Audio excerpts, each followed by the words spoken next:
me, hope you can hear me. It is 8 o'clock in the morning here on Jinja Island. I am Graham Hughes, and you are watching Island Brew. It is the 18th, I think. Is it the 18th today? I'll just check. Hang on. Yeah, it's the 18th. It is Thursday, the 18th of September, 2025. This has been a very long month for a few of us. What I want to talk to you about today is, the continuation of the cancel culture of the right to cancel anyone who dares speak Donald Trump's words back, like literally just reading out what Donald Trump said. That can get you fired from your job now if you're Jimmy Kimmel. Also, Antifa, the anti-fascist organization, Antifa, has been declared a terrorist organization in the middle of the night by Trump. Yeah, so that happened.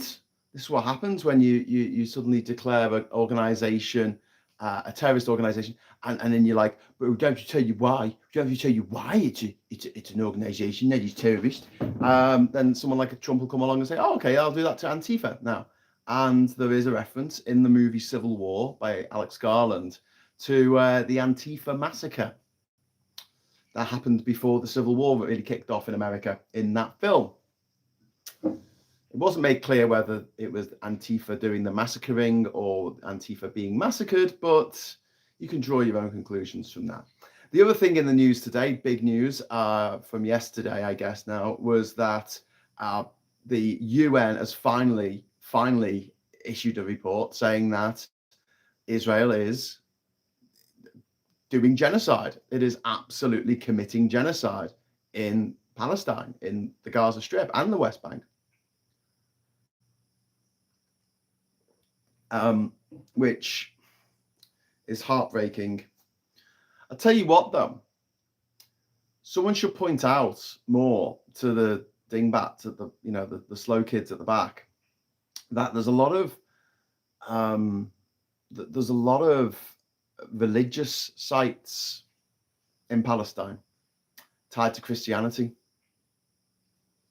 Yeah, I mean the Bethlehem is in the West Bank, and that's where Jesus was apparently born. So if these places are precious to Christians, then maybe Christians should do a little bit more to try and, I don't know, save them from being bombed. Zoshalik says America's finished, starts getting serious about fascism. Yes, after the killing of a fash boy last week, Charlie Kirk, by a fash who didn't think he was fash enough. We are now, entering a period where anything that the Trump administration want to do is going to be done. Anyone who speaks out against them and their tyranny will be doxxed.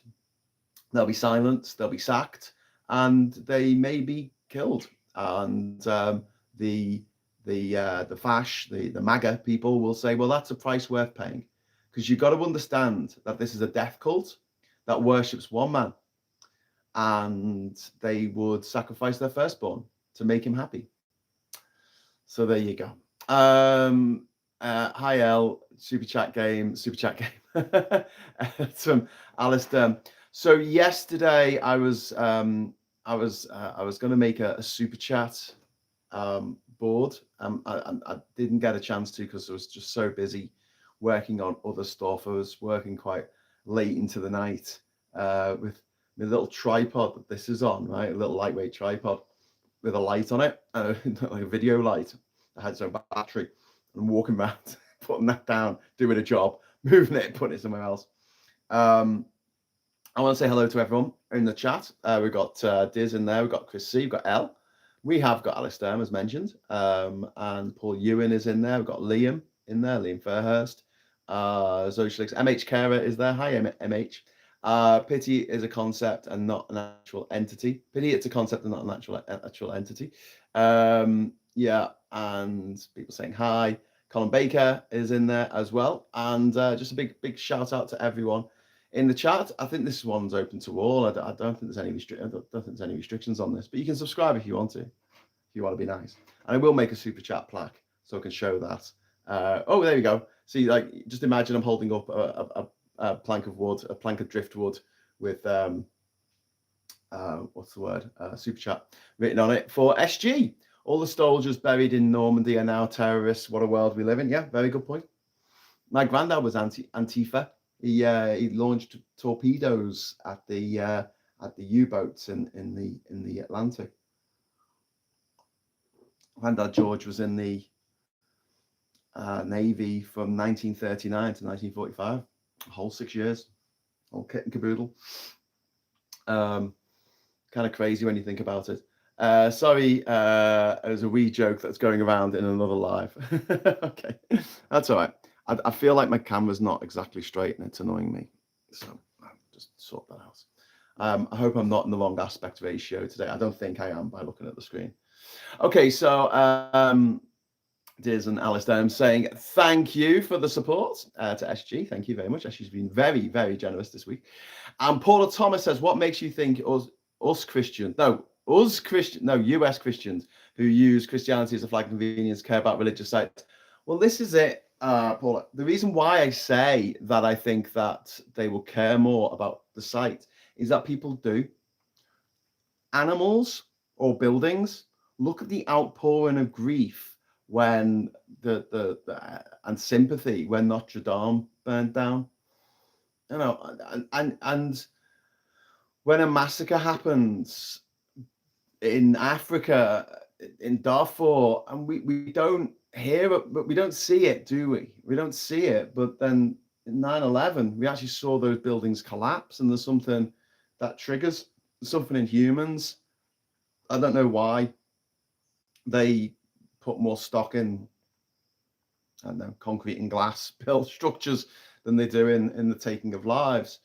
But look at the shock that resonated when ISIS were going around destroying Palmyra in Syria and destroying the mud brick palaces in northern Mali, around Timbuktu. Do you remember that seemed to cause more of an outrage than ISIS actually just killing people, especially if they went white Westerners. Do you know what I mean? So I'm just trying to think of ways to get through to these people who just don't care about Palestinians being killed every day, or think that it's somehow worth it because Hamas did this terrible thing, and so everyone needs to be punished for it, like collective punishment. A nicely ironed shirt. Where's the tie? Well, the reason I'm wearing this, I only got this for one of the premieres that I was going to in don't worry, it's TK Maxx. It's 18 quid. I only got this, but I did my washing yesterday, and I should have done it in the morning. We've got like a little washing machine here, but I should have done it in the morning. This is, life lessons. Do your washing in the morning and hang it up in the afternoon because it's dead sunny in the afternoon. But as things went, washed it when it was sunny and then got it out to hang up, and the sun had gone in. It was kind of overcast for the rest of the day, and the clothes are still not dry this morning because it's hot, tropical, it's tropical warmth, so it's very humid.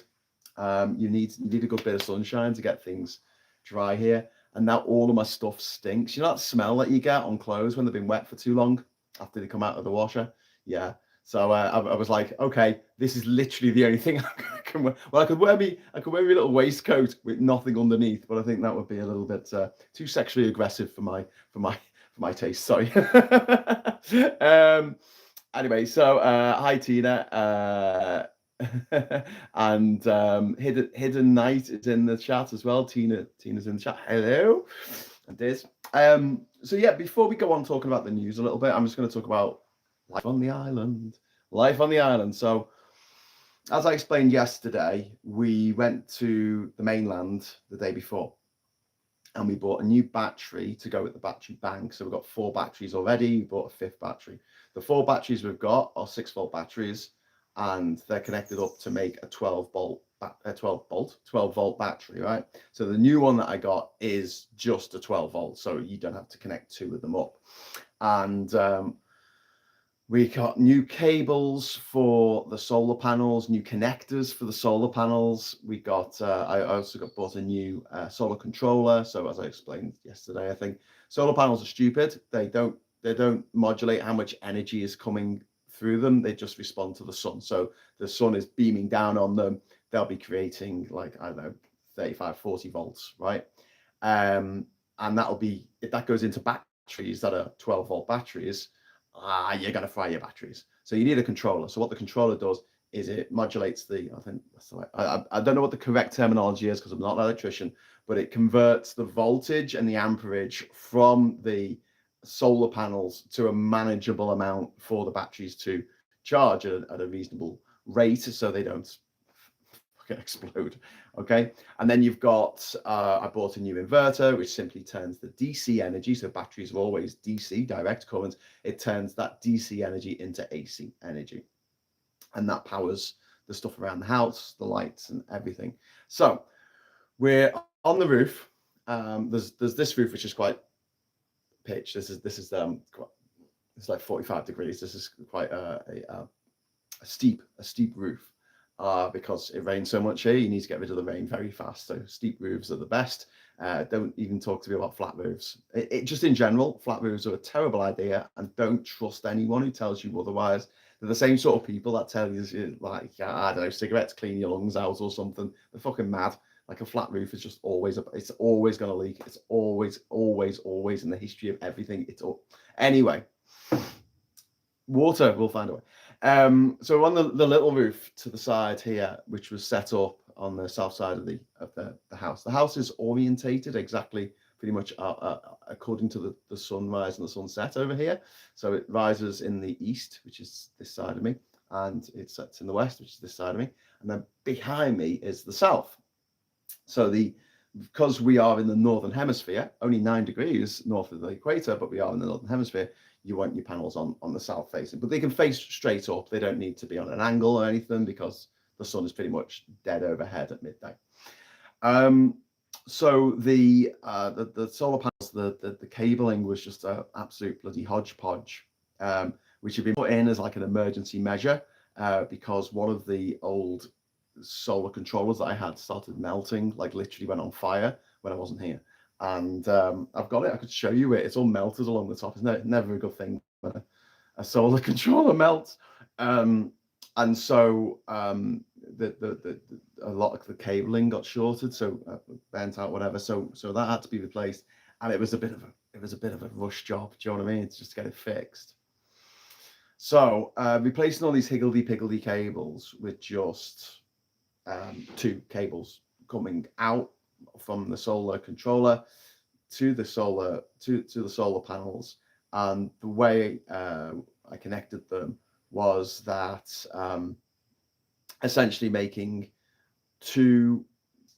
We have 4 panels, and we grouped 2 and 2 together. Okay, so the way you do that is you put the positive to the negative on one, and then you do the positive and negative to the other, and then the remaining bits that come out, they go into a what's it called, a Y-shaped cable thing, a connector, I guess, and then you got the negative and the positive that go out, and you've got to make sure you get them the right way around.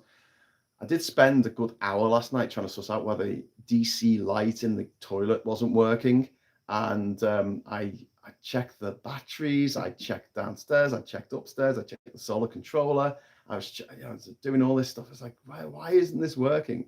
And then I realized that I put the positive to the negative terminal and the negative to the positive terminal, so the light bulb just didn't turn on, because that's what DC does. It doesn't like it when you get it the wrong way around. Got there in the end. Anyway, the reason why I'm telling you about these connectors is that these little plastic connectors that plug into each other, you have a male and a female, right? And the males go on the positive side and the females go on the negative side, generally speaking. And we had 10 of them to make these 10 connections, right? 5 of each. And then we fucked up to start with, because inside these little connectors, there's a piece of metal. Marcus would call it monkey metal, which you attach. It's like a pin, which you attach the cable to, the wire. Okay, so you attach the wire and you crimp it at the end. You get some pliers, do that, and then you give it a tug, make sure and then you put it into the plug, and then you've got like a screw thing, like an old coax cable had the little screw thing that you screwed in the back, and that held it in place. That same sort of thing. Anyway, these little things, like when we bought them from the battery shop a couple of days ago, they put the little metal things in the wrong bags. So we had the metal things that go with the male connectors in the female bag, and the male ones in the right. So we're trying to suss out how to get this small connection into this piece of plastic, this connector. It's just not going in. It's not holding. Like you pull it and it just comes out. That when you twist the thing, it's not making a good lock onto the wire, and that's obviously something that you want all your cables to be very secure for this kind of thing. So we're like, oh, for God's sake. So eventually I go, maybe they're the wrong way around. Maybe the big pins should be, and we didn't even know there were two types of pins. Do you know what I mean? We just thought the pins would all be the same, but there was male pins and female pins, and we sussed it out. But in the process of trying to get this little tiny fucking pin to work, right, we fucked it up, right? Because you're putting the wire in and then you're crimping it, and then you're pushing it together with some pliers. You're pliering it and you're pushing it, right? And it is just like, I should have brought it to show you on camera. It's just like 1 inch little pin, a connecting pin, not a clothes pin, a connecting pin. And it was mangled beyond use. Couldn't use it. So we're on an island, right? That pin probably cost a penny. Probably cost a penny, if that. We had to call up the taxi guys in Bocas and say, could you do us a solid? Could you nip into the hardware store down the road and grab this solar connector for us and bring it over to the island? And they went, yes, we will do that for you. It'll be $30. And we were like, thank you very much for doing that. And we couldn't finish putting the solar panels together without this fucking pin. And we needed to get it done because there was still light and we needed power for the evening. So we couldn't just leave it till the next day. And anyway, so that's the saga of the pin. It's like for the want of a nail, the shoe was lost, and for the want of the shoe, the horse was lost, and the battle was lost, all for the want of a nail. Was it a nail? Something like that. Yeah, it was essentially a nail. It was just a hollow nail. Imagine a nail, right? Imagine it's hollow, right? That was it. $30 fucking dollars. It's funny.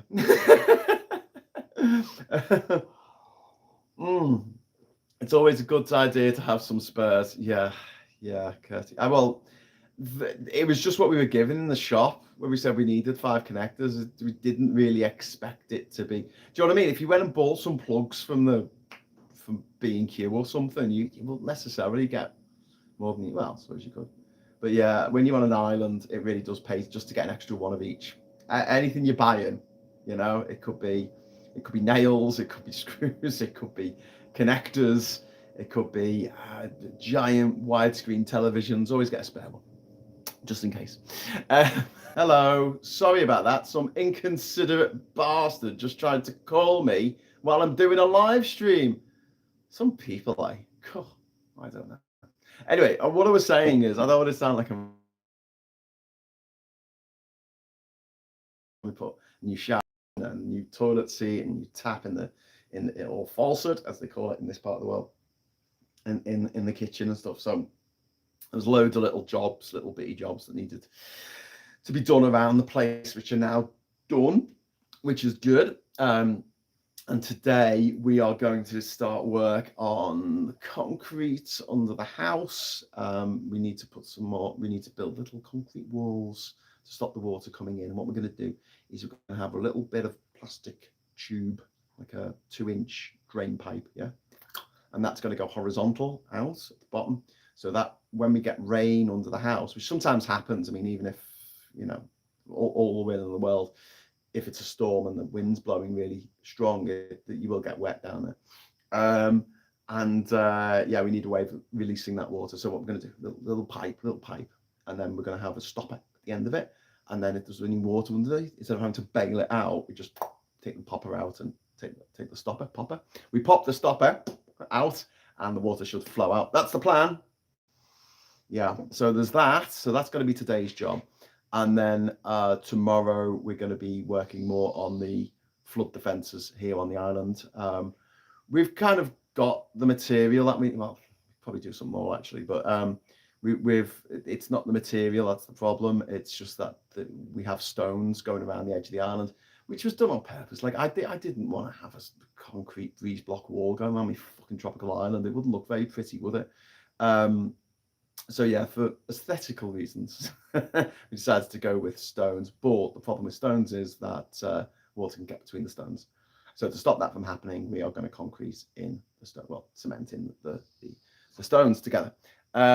Same thing. What's this about NatWest? What? What's happened with NatWest? What's happened with NatWest? I think they bought Sainsbury's Bank. I think I'm NatWest now, am I? I don't know, something like that. Buffery, still going. Humans, what you going to do? Now you're back, Graham.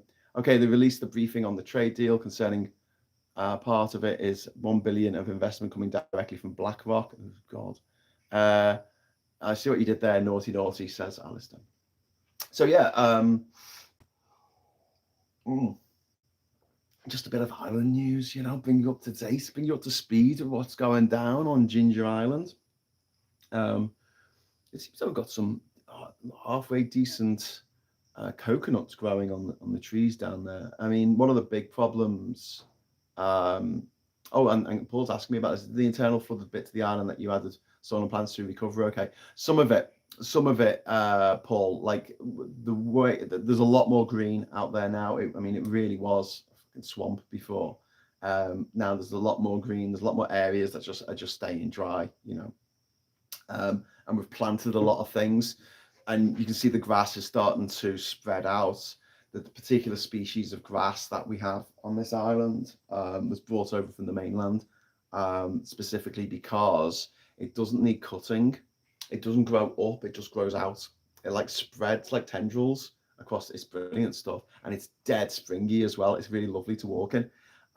So we're trying to get that to like cover the whole island, but also we've planted some trees. Some of them have done better than others. So there was a couple of palm trees that really took, and they're doing quite well now. They're looking quite healthy, and there's a couple that just didn't. And it just depends like where they are on the island, and then where the water flows when we have a big storm like we did 2 nights ago. I mean, we had a massive storm. It rained all fucking night. I mean, it's like 12 hours of absolute saturation. I think we would have had the equivalent of the rain that you get in the UK in a year in one night here. It's just bonkers. But we're all quite used to it. But what are we going to mention when I was talking about flat screen TVs? There's a tangent for you. Is the fact that living in the jungle or living near the sea in the jungle environment, this is technically a rainforest here in Bocas del Toro. Things just do not last. You walk around and people are like, oh, why don't they make things look nice? And you're like, well, they'll only look nice for a few years, and then you got to rebuild them. Simple as that. It's not worth spending a shitload of money on building something exquisite when you're probably going to have to tear it down and rebuild it or replace every part of it, like Theseus's boat, over the next sort of decade. And it's really true. And electronic products are probably the worst for this. So you imagine, like, even if you have something that is kept in the house here, and you keep it downstairs, you lock it in the pantry. If it's got like a USB socket, you'll see rust. You'll see rust around the outer of the USB socket. If you have a TV, you'll see like discoloration coming through the screen. CRT TVs are worse for this, but LCD TVs do this as well. Flat screen TVs do it as well. And that's caused by the salt water. The salt just gets in everything. So I'm on this island, and a joke I made to Tansky this morning. I'm on this island, and the seawater wants to eat anything metal. The termites want to eat anything wood. and the teachers, the no-see-ums, sandflies, they just want to eat me. But you know, you got to take it in your stride. But I like the sort of, I know we're talking about like solar panels and widescreen TVs and stuff, and I know that I'm streaming on the internet right now, but there is a part of me that really loves the idea of being not entirely, you know, not entirely self-sufficient, because obviously I rely on society to provide things. It's not like I'm making all my own food by growing my own yams and fishing for my food, for my fish to eat. I'm not doing that, clearly. But there is an element of self-sufficiency to living somewhere like this, being able to fix things when they break. And it's a really useful skill to have. And I can complain all I like about it costing 30 quid to get a fucking pin from Bocas. But the reality is that in my normal life in the UK, me and Kat have probably saved hundreds, if not thousands of pounds, just because if something breaks, we'd have to get a new one. We'd have to send it off to get fixed. Like, you know, if it's something simple like a washing machine or something, just fucking fix it. There's tutorials on the internet to fix anything. It's a really useful life skill to just go, oh no, I'll give it a go.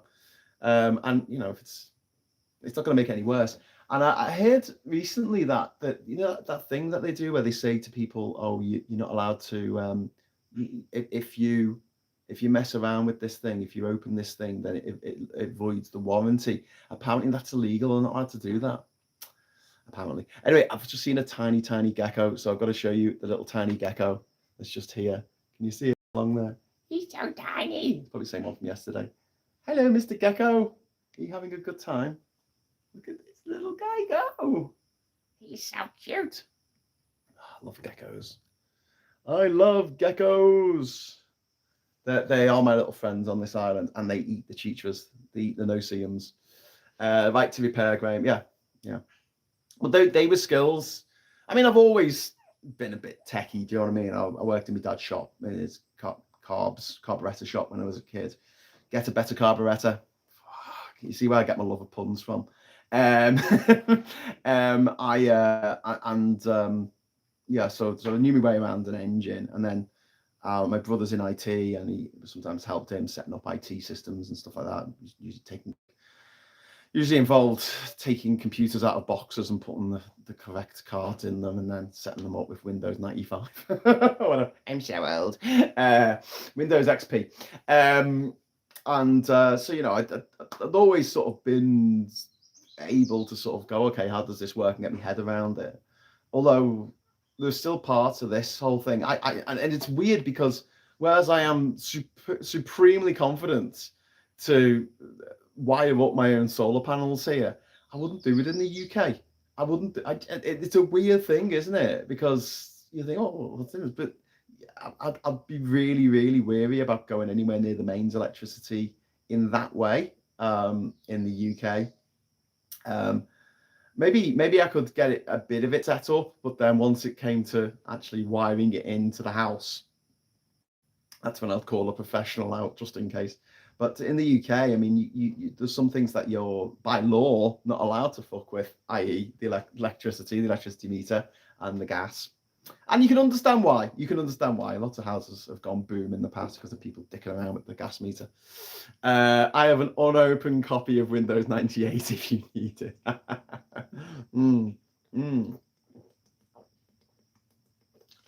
Available on all the usual places in the audiobooks.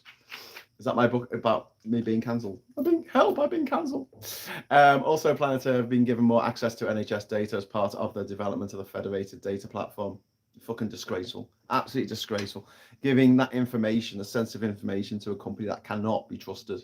A company run by an expressed fascist. Like this guy has said he's a fascist. And we're going, okay, well, we'll just ignore that and go with your company. Yeah, great. Not good. Just talk about sort of life over here. I enjoy it. I like it. I like sort of fixing stuff when it goes wrong, and it's a bit of a challenge, you know. Each day there's something new to sort of go, okay, how do we fix this? It's like an ongoing game of the crystal maze, only no crystals. No Richard O'Brien. But yeah, so today's going to be a lot of smashing stuff up to throw in. Oh, I think we did that last night. We smashed up a bunch of old tiles and threw them in. Where we're going to have the concrete, because anything you can throw in there, like hardcore, reduces the amount of sand and cement that you need. So that's always good. Scottish midges are a real pain. They are. Can we see the garden more? Well, not really, because from this angle. Sorry, I don't know why I'm turning this around. I can do this. From this angle, you can't see very much, but you can see some palm trees down there, I guess, a bit of grass. And then if you look out there, you see the gap in the trees. You can see the islands in the distance there. That's Salate Island over there, which is Salate Island is where they David Attenborough was apparently there. He was apparently. He might have just been in a studio pretending he was on Salate Island, but he does say in the TV show Life in Colour, which was a nature documentary he did a couple of years ago, he does say, I am on Salate Island in Bocas del Toro in Panama. And I'm like, oh my God, that's it, next door island! Which is really cool. And then we've got Alistair, the legend, that is the Midge Menace. Well, had tigers roaming about them. Well, they did an experiment, didn't they? Like where they got some scientists, because it's what scientists do, because they're crazy. And I think they were out in like the Arctic tundra or something, and they wanted to see, like, just how many mosquito bites you could get. I think there's like this. So they stripped naked, or near naked, and they just walked out into the Mozzie Fest, and I think they were out there for maybe, I don't know, a minute or something. When they came back, they had so many bites. They calculated that if they stayed out there for like half an hour, their bodies would have been entirely drained of all of their blood. Just by the... So yeah, tiger. Yeah, you can. Yeah, I think a tiger would be somehow easier. I don't know why I've got this in my head, but you know, less problematic than midges. Paula, thank you very much for the super chat. Sorry to interrupt. 3 people have been arrested on suspicion of spying for Russia. Ooh. The arrests were in Grays, Essex. Ooh, was it Nigel Farage by any chance? Was it Nigel Farage and Richard Tice and Isabella Oak shit? Was it? Oh, there was a report out today from the Trussell Trust.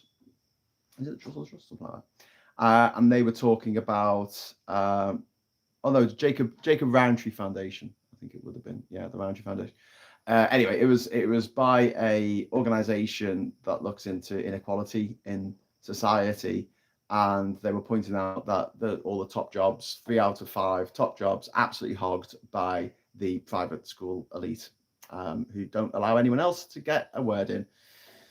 When on occasion, someone who went to a state school does get to do something, you end up with Stephen Graham or the kid from Adolescence, who just won Emmys for their performances in Adolescence. You get really, really, really great actors who have got an incredible range. And I'm not saying that Benedict Cumberbatch isn't a good actor. He totally is, right? But here's the thing. I can't see him playing a working class Scouser. Now, to be fair, Stephen Graham is a working class Scouser, or at least he was. Social mobility, woo. So his ability to play one will come naturally to him. But he can also play posh people. He can also play, wherever. Whereas there are a certain group of actors from Britain who always play the same character in like everything they're in. Pretty much. Olivia Colman, I'm looking at you. I love you. I think you're fucking brilliant. But yeah. Anyway, she's very nice. Here tonight says, I've only just noticed as Cinnabon, the US bakery chain, is closing its stores in the UK. So with all those deals we are making with the US, seems like the few US stores in the UK are closing. Yeah, I mean, that might be to do with whatever the fuck's going on in global bloody market climate, whatever. But it also might be to do with just maybe it's just there wasn't a taste for it here.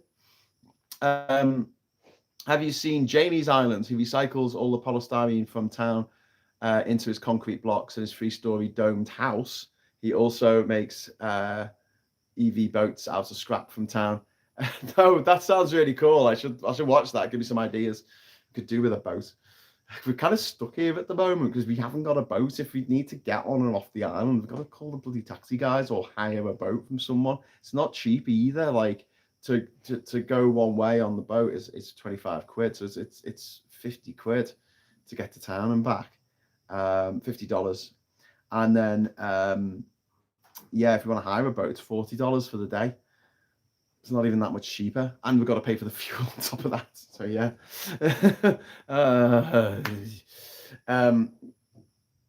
what can you do?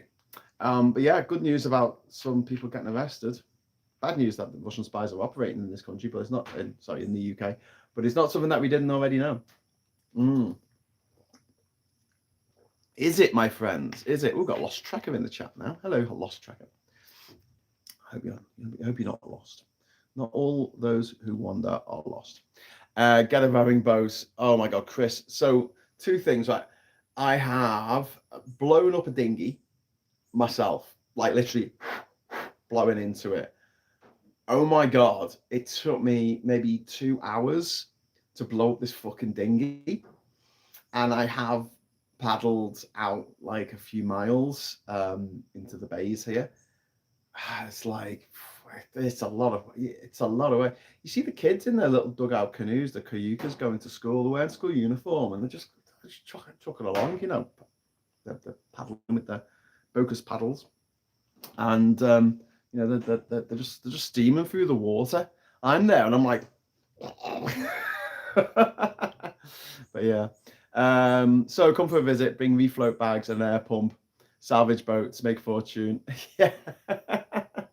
I don't know how. Yeah, I think if you're going to make a raft, you'd use, you know, those big water containers that you get in the glug machines, the glug things, you know, that you get in offices and that, where you get the big plastic container at the top and it slots in and you put your cup underneath.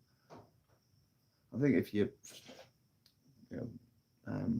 bunged up the top of them and then had them on they would be mighty floaty. So some of that, and then, you know, wrap some, I don't know, some stuff around it to make sure it doesn't fall apart. It'd be a good thing to have for a raft. Did Trump salute the Imperial March from Star Wars? Possibly. I believe that they played the King of Denmark, the music from something called the King of Denmark, which was a bit of a slight against Trump, but you know, one of those high-level ones that Trump wouldn't have understood because he's not very cultured. Paddling is a skill in a boat or the other kinds. I simply circular, Dave. Indeed.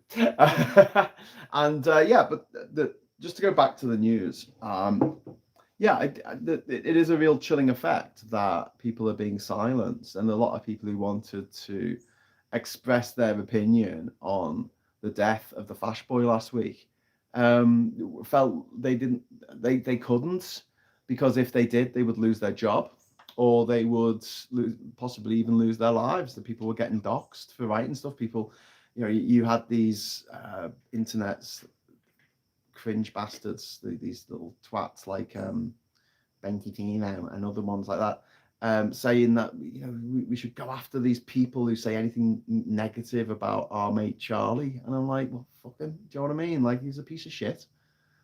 What am I supposed to do? I made jokes about people dying who I fucking liked. Never mind people I don't like. I'm just like, what? No, you can't make jokes about that. Why not?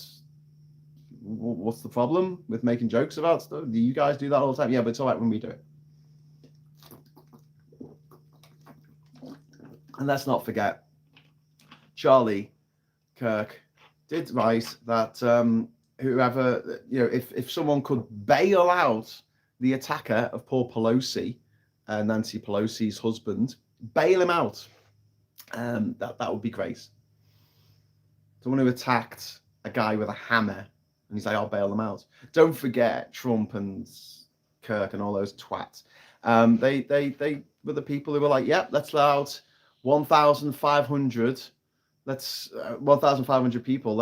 Who either pled guilty or were found guilty of taking part in the insurrection against the American Capitol, in which 9 people died as a result in the end, $3 million worth of damage, and over 150 police officers were injured in that riot, in that attempted takeover, that attempted stopping of the democratic process of America.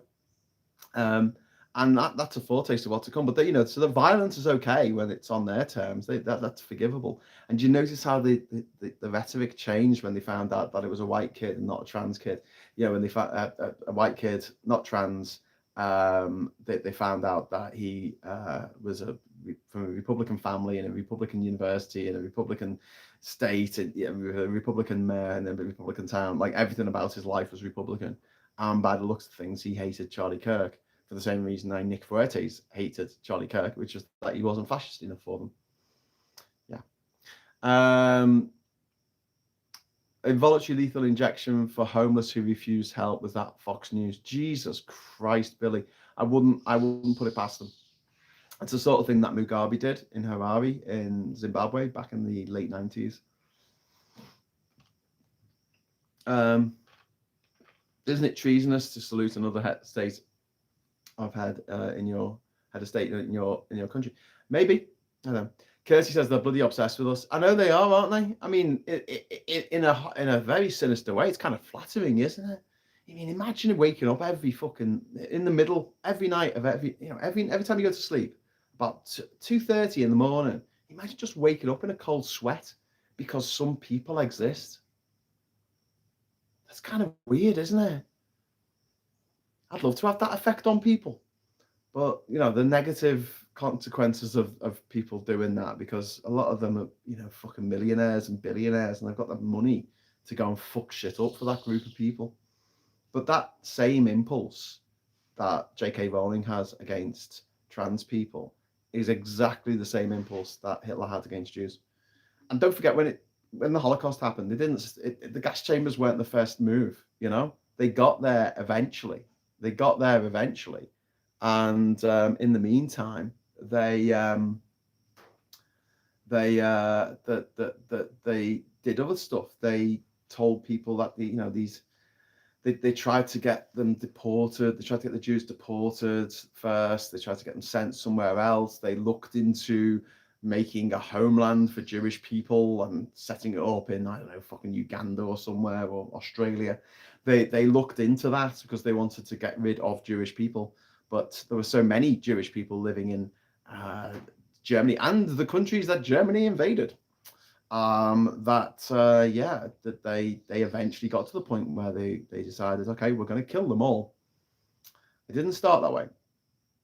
It started with Jewish people being harassed, with Kristallnacht, with Jewish shops being targeted, and this green light that was given to people to exercise their baser instincts of tribalism and bigotry, and they ended in the death camps. And the same thing will happen again, and even worse now, because we all know about it. We all know it's happening. And don't tell me that what's happening in Palestine isn't a fucking trial run for all this to see what they can get away with. And like any Jewish person around the world who is supporting Israel in their actions in Palestine still, and this is separate to the identity of Israel, okay? This is separate to the idea of Israel as a country existing. That is something separate. But what they're doing in Palestine, if you're still supporting that, you're in the same league as the Charlie Kirks and the Trumps and the Benjaminos of the world. And you don't think they're going to turn on you? Really? I mean, you see this. You got this idea, haven't you? The kid, the bully's familiar, I call them. The ones who follow the bully around because they don't want to be beaten up by the bully, so they pretend to be the bully's mate, and they when the bully is terrorizing someone or kicking them or whatever, they're there with them. They're there to back them up. And that when there's no one else left to bully, the bully will turn on their familiar. They always do. This is just the way that bullies are. Bullies got to bully. You have to stand up to them. You have to stand up to them. We had drawings of Mar-a-Lago, then it's off the news. That's mad. Yeah, and led by donkeys were arrested yesterday. Oh, so they were arrested the day before, actually. Again, chilling effect on free speech. So we've got, let's get this right. We've got, they've tried to bring in a law to silence one person, Steve Bray. They arrested people for thinking about protesting, King Charles. They put protesters in jail for organising a peaceful protest, which would have been a bit disruptive. So they put them in jail for years. Like one of them got 5 years, for fuck's sake. They've arrested led by donkeys. They've arrested over 1,500 people now for supporting Palestine Action, because Palestine Action has been prescribed as a terrorist group, but the Home Secretary, whoever it is today, can't tell us why. I mean, the IRA were a terrorist group. I get it. You know, they planted bombs, blew shit up. Yeah, I understand. I get it. Al-Qaeda, fuck me, terrorist group. Yep, I can see what they've done. Right, good. Okay, not good, but you know, at least I know. But with Palestine Action, it's just like, trust me, bro. Trust me, bro.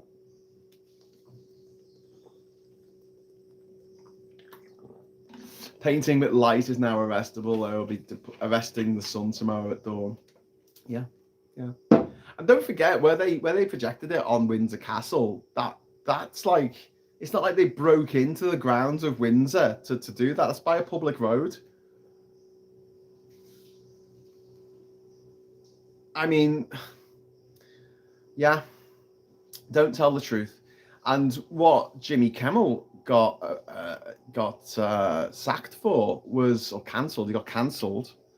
Help! I've been cancelled. He actually has been cancelled. Was for repeating Trump's own words back to him. This is when I think he was talking about Charlie Kirk. When someone asked Trump about Charlie Kirk, and he started going on about his new fucking ballroom. You know, at the weekend. Kind of crazy. Led by Donkey Video. Here's the link. Thank you very much to Alistair there for sharing the link with us. It's very kind of you. Kirsty, the sun is hardly here. It got its 6 week out of jail and it's already back. Yeah. It always makes me laugh, that scene from the movie Logan's Run. It's about a civilization of people in the future all living underground, but they don't know why. It's the people who destroyed the planet or whatever passed away a long time ago. And Basil Exposition out of Austin Powers and Jenny Agutter, back in the day. They escape. They escape. In the future, they don't have bras. Don't know why they don't have bras in the future, but they just don't. I suppose if you're living in a hole in the ground, you wouldn't necessarily have access to a bra making facility. But they've got snazzy clothes. I mean, they've got futuristic looking clothes. But anyway, I digress. They get out. They get out this. They're the first people to ever leave this underground city where they live, and the doors open. They step out and they see the sun for the first time, and Jenny says, "What is it?" And Basil reaches forward to the sun. He goes, "I don't know, but it's warm." And I always think of that when like the sun comes out in Britain. It's like British people see the sun for the first time in 6 months. What is it, darling? I don't know, but it's warm. That's me in Durham in spring. Anyway, Logan's Run, great little 70s dystopia movie. There was a lot of 70s dystopia movies because people thought the world was going to end. Quite rightly thinking the world's going to end because there was a thing called the Cold War, and America and Russia were just trying to outdo each other how many nuclear weapons they could make, and they made thousands and tested so many. Oh, so many. There are now questions about the text messages recovered between the killer and his partner. They're not written in his style of writing, and they were recovered from the cloud, not phones. Interesting. Logan's Run, if you're 30, you have to die. Oh, Alistair, don't give away the... Well, is that the twist? Is that the twist? It's not like I'm telling you what Soylent Green is. Don't tell people what Soylent Green is. But yeah, Soylent Green, Logan's Run, Capricorn 1, the Phase 4.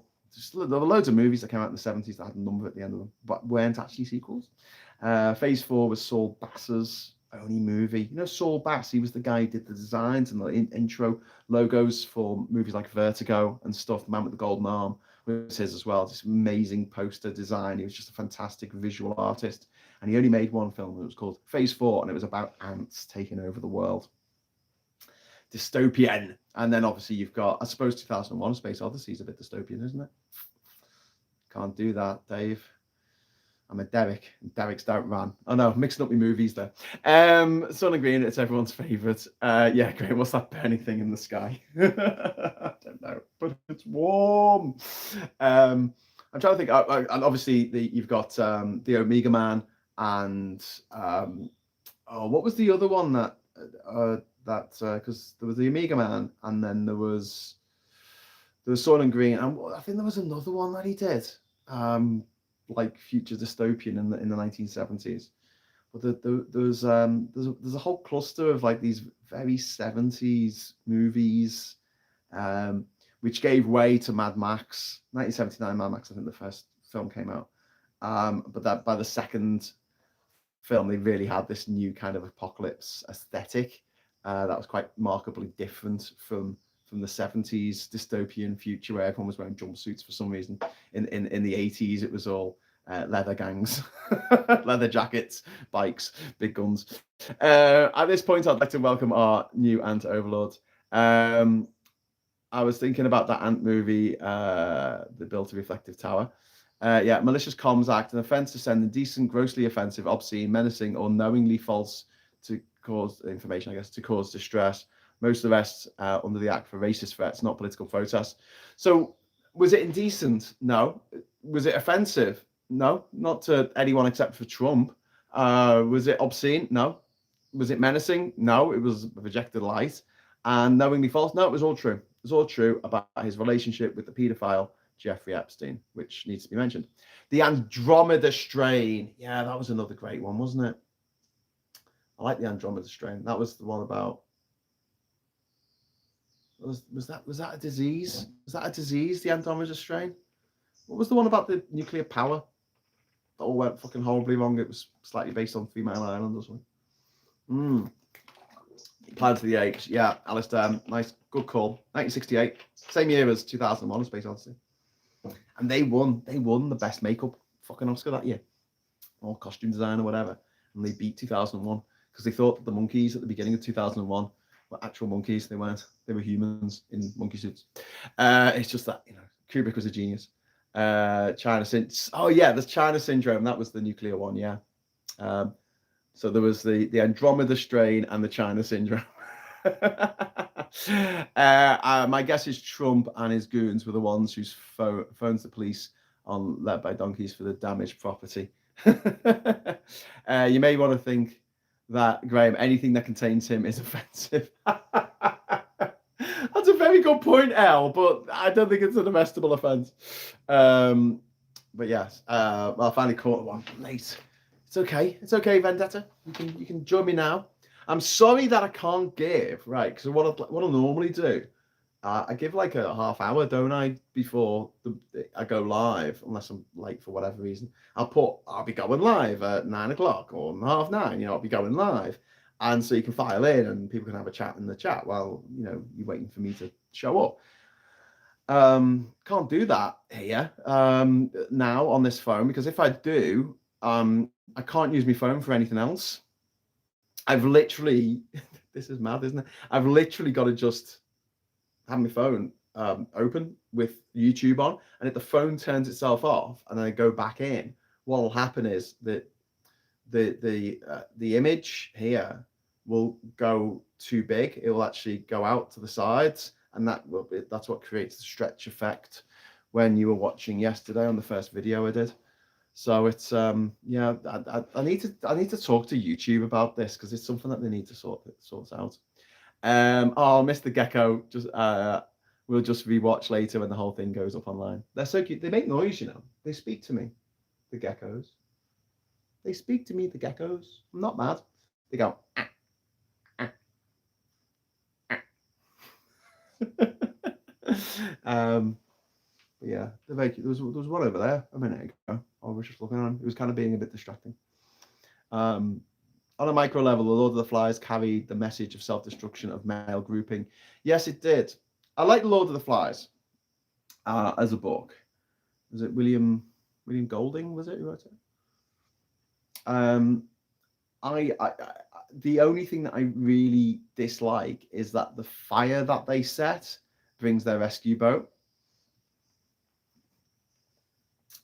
because they see the fire in the distance.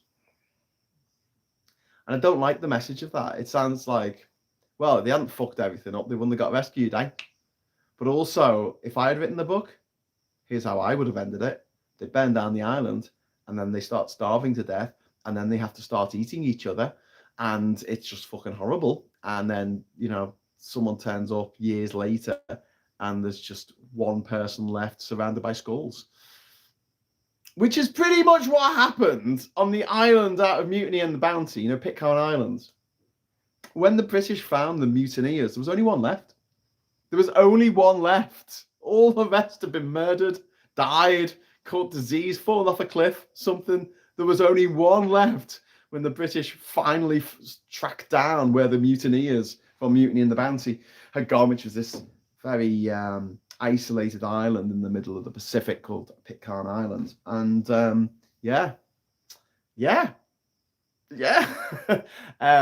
Kirsty says, like the Andromeda strain, it has no major stars in it, and is, in my honest opinion, is better for it. Yeah, sometimes it can be a bit distracting. Who was in the China Syndrome? I'm thinking like Sean Connery. It couldn't have been Sean Connery. Was he in the China Syndrome? I don't know.